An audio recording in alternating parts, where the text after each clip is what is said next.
ನಮಸ್ಕಾರ ಗೆಳೆಯರಿ, stock market Kannada ಚಾನಲ್ಗೆ ಸ್ವಾಗತ ಸುಸ್ವಾಗತ. ಗೆಳೆಯರಿ, ವಿಡಿಯೋದಲ್ಲಿ ಮತ್ತೊಂದು ದೇಶ ಭಾರತದ ಮೇಲೆ ಟ್ಯಾರಿಫ್ ಅನ್ನು ಹಾಕಿದೆ.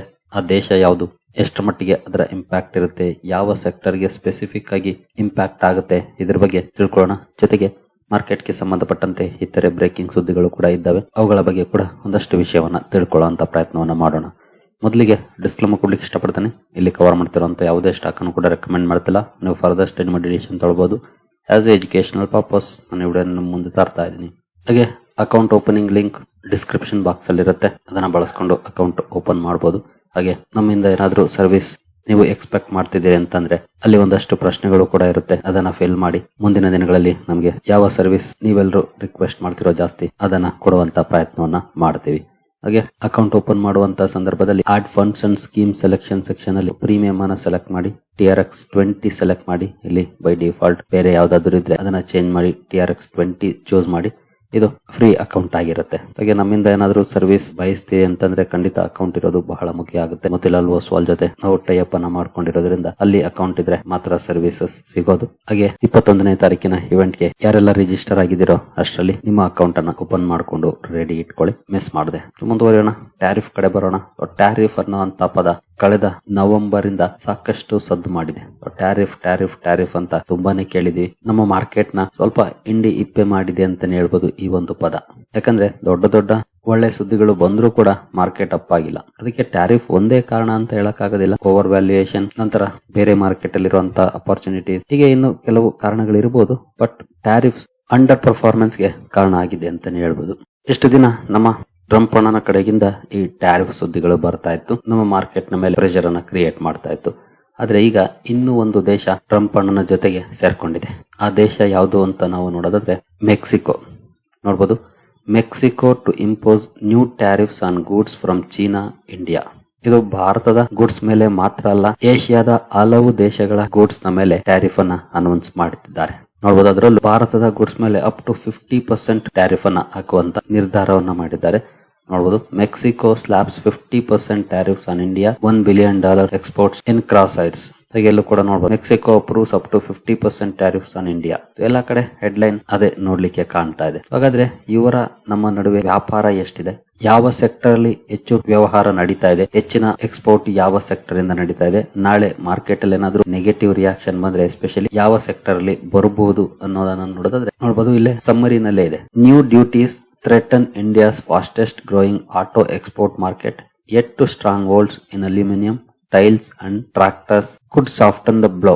ಅಂದ್ರೆ ಆಟೋ ಎಕ್ಸ್ಪೋರ್ಟ್ ಮಾರ್ಕೆಟ್ ನ ಮೇಲೆ ಇಂಪ್ಯಾಕ್ಟ್ ಆಗಬಹುದು ಅಂತ ಹೇಳ್ತಾ ಇದೆ ಈ ಆರ್ಟಿಕಲ್. ಇಲ್ಲಿ ಹಲವಾರು ಪ್ರಾಡಕ್ಟ್ ನ ಮೇಲೆ ಇವರು ಟ್ಯಾರಿಫ್ ಅನ್ನ ಅನೌನ್ಸ್ ಮಾಡಿದ್ದಾರೆ. ಅದರಲ್ಲಿ ನೋಡಬಹುದು, the Latin American nation has become a critical destination for India's automobile industry with $1.9 billion worth of passenger vehicles shipped there in 2024.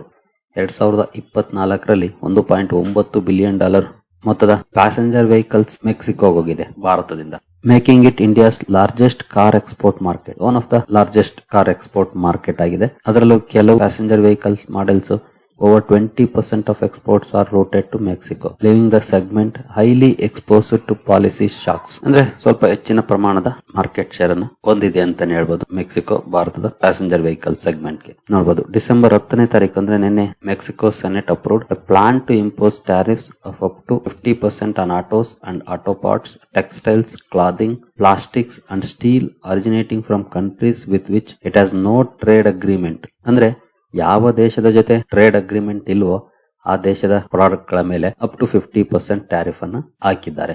ಅದರಲ್ಲಿ ಇನ್ಕ್ಲೂಡೆಡ್ ಇಂಡಿಯಾ. ಅಂದ್ರೆ ಇಂಡಿಯಾ ಕೂಡ ಟ್ರೇಡ್ ಅಗ್ರಿಮೆಂಟ್ ಅನ್ನ ಹೊಂದಿಲ್ಲ ಮೆಕ್ಸಿಕೋದ ಜೊತೆ, ಹಾಗಾಗಿ ಅದು ಇಂಡಿಯಾಗೂ ಕೂಡ ಅಪ್ಲೈ ಆಗುತ್ತೆ. ಇಲ್ಲಿ ಪ್ಯಾಸೆಂಜರ್ ವೆಹಿಕಲ್ ಸೆಗ್ಮೆಂಟ್ ಏನಿದೆ ಇದಕ್ಕೆ ಇಂಪ್ಯಾಕ್ಟ್ ಜಾಸ್ತಿ ಆಗ್ತದೆ ಅಂತ ಹೇಳ್ತಿದೆ. ಹಾಗೆ less impact on aluminium exports. Aluminium exports ಏನಿದೆ ಅದರ ಮೇಲೆ ಕಡಿಮೆ ಇಂಪ್ಯಾಕ್ಟ್ ಆಗುತ್ತೆ ಅನ್ನೋಂತ ಮಾಹಿತಿಯನ್ನ ಈ ಆರ್ಟಿಕಲ್ ಮೂಲಕ ನಾವು ತಿಳ್ಕೊಳ್ಬಹುದು. ನೋಡಬಹುದು, vehicles with only spark ignition $336 million export ಆಗ್ತಿದೆ ಭಾರತದಿಂದ ಮೆಕ್ಸಿಕೋಗೆ. 7% ಎಕ್ಸ್ಪೋರ್ಟ್ಸ್ ಇದೆ ಮೆಕ್ಸಿಕೋಗೆ vehicles with only spark ignition ಅಲ್ಲಿ. India share in Mexico's import 7% ಇದೆ.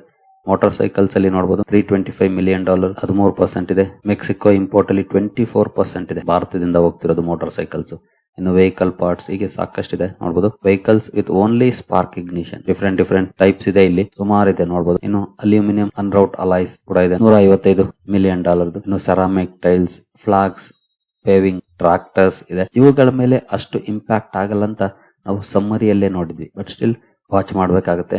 ಏನು ಪ್ಲಾಸ್ಟಿಕ್ಸ್, ಹಾಗೆ ಟೆಕ್ಸ್ಟೈಲ್, ಹೀಗೆ ಸಾಕಷ್ಟು ಪ್ರಾಡಕ್ಟ್ಸ್ ಇದೆ. ನೋಡ್ತಾ ಹೋಗ್ಬೋದು ಎಷ್ಟು ಪ್ರಾಡಕ್ಟ್ಸ್ ಇದೆ ಅಂತ. ಈ ಎಲ್ಲಾ ಪ್ರಾಡಕ್ಟ್ ಗಳ ಮೇಲೆ ಇನ್ ಮುಂದೆ ಟ್ಯಾರಿಫ್ ಬೀಳುತ್ತೆ ನೋಡಬಹುದು. A mixed picture, not all exports are equally vulnerable. ಅಂದ್ರೆ ಎಲ್ಲಾ ಎಕ್ಸ್ಪೋರ್ಟ್ ನ ಮೇಲೆ ಸೇಮ್ ಇಂಪ್ಯಾಕ್ಟ್ ಆಗೋದಿಲ್ಲ, ಕೆಲವೊಂದು ಇಂಪ್ಯಾಕ್ಟ್ ಕಡಿಮೆ ಇದೆ, ಯಾಕಂದ್ರೆ ಅಲ್ಲಿನ ಡಿಪೆಂಡೆನ್ಸಿ ಕಡಿಮೆ ಇದೆ. Money control analysis of Mexico's import pattern shows that the threat is uneven. In fact, Mexico would struggle to replace more than a tenth of India's outbound shipments. ಅಂದ್ರೆ ಭಾರತದ ಶಿಪ್ಮೆಂಟ್ಸ್ ಏನಿದೆ ಅದಕ್ಕೆ ರೀಪ್ಲೇಸ್ಮೆಂಟ್ ಅನ್ನ ಮಾಡ್ಕೊಳ್ಳೋಕ್ಕೂ ಕೂಡ ಸ್ಟ್ರಗಲ್ ಮಾಡುತ್ತೆ Mexico ಅಂತ ಹೇಳ್ತಿದ್ದಾರೆ. Last year ನೋಡಬಹುದು $5.6 ಬಿಲಿಯನ್ ಮೊತ್ತದ ಎಕ್ಸ್ಪೋರ್ಟ್ಸ್ ಮೆಕ್ಸಿಕೋಗೆ ಹೋಗಿದೆ. ನಾವು ಅವಾಗಲೇ ನೋಡಿದ್ವಿ ಆಟೋ ಇಂದಾನೆ $1.9 ಬಿಲಿಯನ್ ಇದೆ. ಟೋಟಲ್ ಇರೋದು $5.6 ಬಿಲಿಯನ್. ಬಟ್ ಆಟೋ ಸೆಕ್ಟರ್ ಒಂದೇ $1.9 ಬಿಲಿಯನ್. ಅದರಲ್ಲಿ ನೋಡಬಹುದು $589 ಮಿಲಿಯನ್ ಗೂಡ್ಸ್ ಏನಿದೆ ಅದು about 10% fall into categories where India already commands 50% or higher share of Mexico's imports. 50% ಅಥವಾ ಅದಕ್ಕಿಂತ ಜಾಸ್ತಿ ಭಾರತದ ಎಕ್ಸ್ಪೋರ್ಟ್ಸ್ ಮಾರ್ಕೆಟ್ ಶೇರ್ ಅನ್ನ ಪಡ್ಕೊಂಡಿದ್ದೇವೆ ಮೆಕ್ಸಿಕೋದ ಇಂಪೋರ್ಟ್ ಅಲ್ಲಿ. ಇಲ್ಲೇ ನೋಡಬಹುದು ಫೆರೋ ಅಲಾಯ್ಸ್, ಫೆರೋ ಅಲ್ಯೂಮಿನಿಯಂ, ಕ್ರೋಮಿಯಂ 70% ಇದೆ.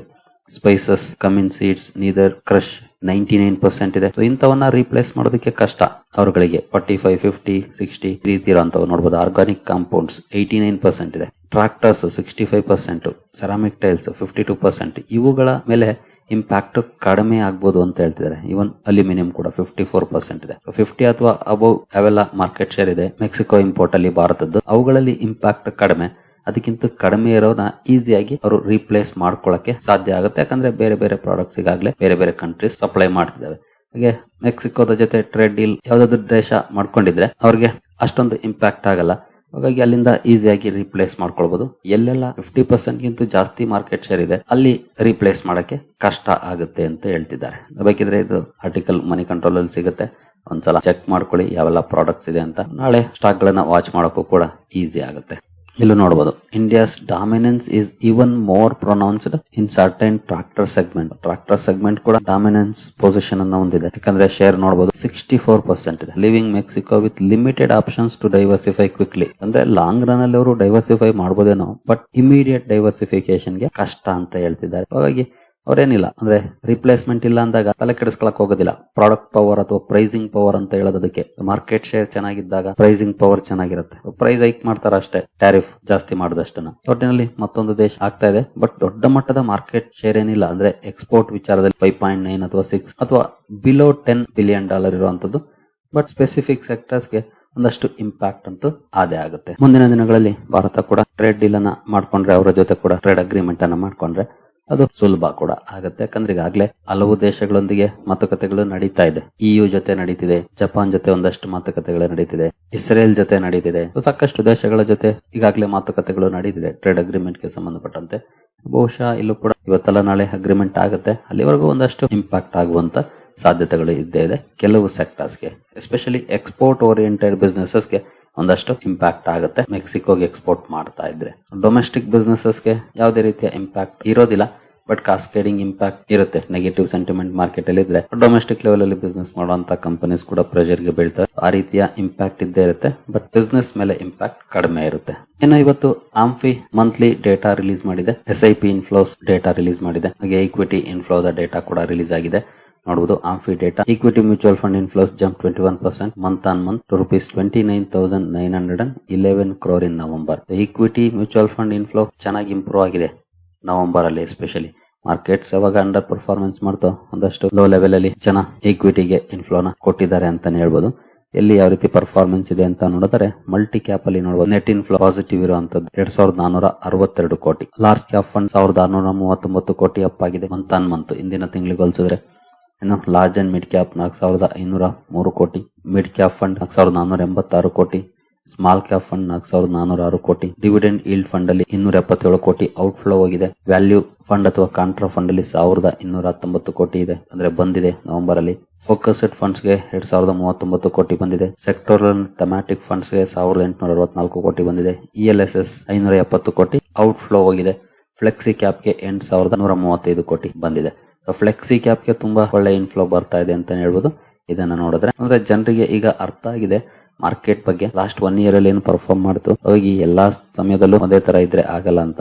ಹಾಗಾಗಿ ಫ್ಲೆಕ್ಸಿ ಕ್ಯಾಪ್ ಕಡೆ ಹೆಚ್ಚು ಜನ ಕಾನ್ಸಂಟ್ರೇಟ್ ಮಾಡಿದ್ದಾರೆ. ಹಾಗಾಗಿ ಅಲ್ಲಿ ತುಂಬಾ ಒಳ್ಳೆ ಇನ್ಫ್ಲೋ ಬಂದಿದೆ. 8,135 ಕೋಟಿ ನವೆಂಬರ್ ಅಲ್ಲಿ. ಟೋಟಲ್ 29,911 ಕೋಟಿ ಈಕ್ವಿಟಿಗೆ ಬಂದಿದೆ. ಇನ್ನು over night fund, liquid fund ಇವೆಲ್ಲ ನೋಡಬಹುದು ಯಾವ ರೀತಿ ಇದೆ ಪರ್ಫಾರ್ಮೆನ್ಸ್ ಅಂತ. ಒಂದ್ಸಲ ಬೇಕಿದ್ರೆ ವಿಡಿಯೋನ ಪಾಸ್ ಮಾಡಿ ಇದನ್ನ ನೋಡ್ಕೊಳ್ಬಹುದು. Corporate bond fund, credit risk fund ಎಲ್ಲವೂ ಕೂಡ ಇಲ್ಲಿ ಮೆನ್ಷನ್ ಆಗಿದೆ. ಏನು dynamic asset allocation, balanced advantage fund, balanced hybrid fund, conservative hybrid fund ಇಲ್ಲಿನ ಪರ್ಫಾರ್ಮೆನ್ಸ್ ಕೂಡ ಒಂದ್ಸಲ ಇಲ್ಲಿ ನೋಡ್ಕೊಳ್ಬಹುದು.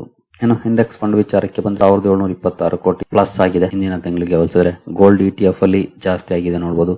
ಅದರ್ ETFs ಅಲ್ಲೂ ಕೂಡ ಜಾಸ್ತಿ ಆಗಿದೆ inflow. Fund of funds investing overseas 195 ಕೋಟಿ ನೋಡ್ಲಿಕ್ಕೆ ಸಿಕ್ಕಿದೆ. ಅಂದ್ರೆ ಹೊರಗಡೆ ಇನ್ವೆಸ್ಟ್ ಮಾಡುವಂತ ಫಂಡ್ಸ್ ಭಾರತವನ್ನ ಬಿಟ್ಟು. ಏನು ಮ್ಯೂಚುವಲ್ ಫಂಡ್ SIP ಕಾಂಟ್ರಿಬ್ಯೂಷನ್ ಕಡೆ ಬಂದ್ರೆ SIP ನವೆಂಬರ್ ಅಲ್ಲಿ ನೋಡಬಹುದು 29,445 ಕೋಟಿ ಇದೆ. ಅಕ್ಟೋಬರ್ ಅಲ್ಲಿ 29,529 ಕೋಟಿ ಇತ್ತು. ಬಿಗ್ ಡಿಫರೆನ್ಸ್ ಆಗಿಲ್ಲ, ಬಟ್ ಫ್ಲಾಟ್ ಇದೆ. ಅಥವಾ 100ರಿಂದ 115 ಕೋಟಿ ಕಡಿಮೆ ಆಗಿದೆ ಇನ್ಫ್ಲೋ ಹಿಂದಿನ ತಿಂಗಳಿಗೆ ಹೋಲಿಸಿದ್ರೆ ಈ ತಿಂಗಳು. ಆಕ್ಚುಲಿ ಈ ರೀತಿಯ ತಪ್ಪುಗಳನ್ನ ಇನ್ವೆಸ್ಟರ್ಸ್ ಮಾಡಬಾರದು. ಅಂದ್ರೆ ಯಾವಾಗ ಮಾರ್ಕೆಟ್ ಬೀಳುತ್ತೋ ಅಂತ ಸಂದರ್ಭದಲ್ಲಿ ನಾವು ನಮ್ಮ SIP ಬೇಕಿದ್ರೆ ಜಾಸ್ತಿ ಮಾಡಬೇಕು ಸಾಧ್ಯ ಆಗೋದಾದ್ರೆ. ವಿಡ್ರಾ ಮಾಡಬಾರ್ದು ಅಥವಾ ಸ್ಟಾಪ್ ಮಾಡಬಾರ್ದು. ಯಾಕೆಂತಂದ್ರೆ ಫಾರ್ ಎಕ್ಸಾಂಪಲ್ ಹೈ ಅಲ್ಲಿದ್ದಾಗ ನೀವು ತಗೊಂಡಾಗ ಅಲರ್ಟ್ ಆಗುವಂತ NAVsಗೂ ಲೋನ್ ಅಲ್ಲಿ ಇದ್ದಾಗ ಅಲರ್ಟ್ ಆಗುವಂತ NAVsಗೂ ಡಿಫರೆನ್ಸ್ ಇರುತ್ತೆ. ಹೈ ಪ್ರೈಸ್ ಅಲ್ಲಿ ಇರುತ್ತೆ, ಹೈ ಅಲ್ಲಿ ಇದ್ದಾಗ ಡೌನ್ ಆದಾಗ ಕಡಿಮೆ ಪ್ರೈಸ್ ಗೆ ಬರುತ್ತೆ. ಒನ್ಸ್ ಮಾರ್ಕೆಟ್ ಅಲ್ಲಿ ರಿಕವರಿ ಸ್ಟಾರ್ಟ್ ಆಯ್ತು ಅಂದ್ರೆ ನಮ್ಗೆ ರಿಟರ್ನ್ಸ್ ಜಾಸ್ತಿ ಆಗುತ್ತೆ. ಹಾಗಾಗಿ ಡೌನ್ ಆಗಿದೆ ಅಂತ ಡಿಸಪಾಯಿಂಟ್ಮೆಂಟ್ ಆಗೋದಕ್ಕಿಂತ SIP ಕಂಟಿನ್ಯೂ ಮಾಡಬೇಕು. ಜೊತೆಗೆ ಸಾಧ್ಯ ಹೋದ್ರೆ ಜಾಸ್ತಿ ಕೂಡ ಮಾಡಬಹುದು. ಯಾಕಂದ್ರೆ ಅವಕಾಶಗಳು ಯಾವಾಗ್ಲೂ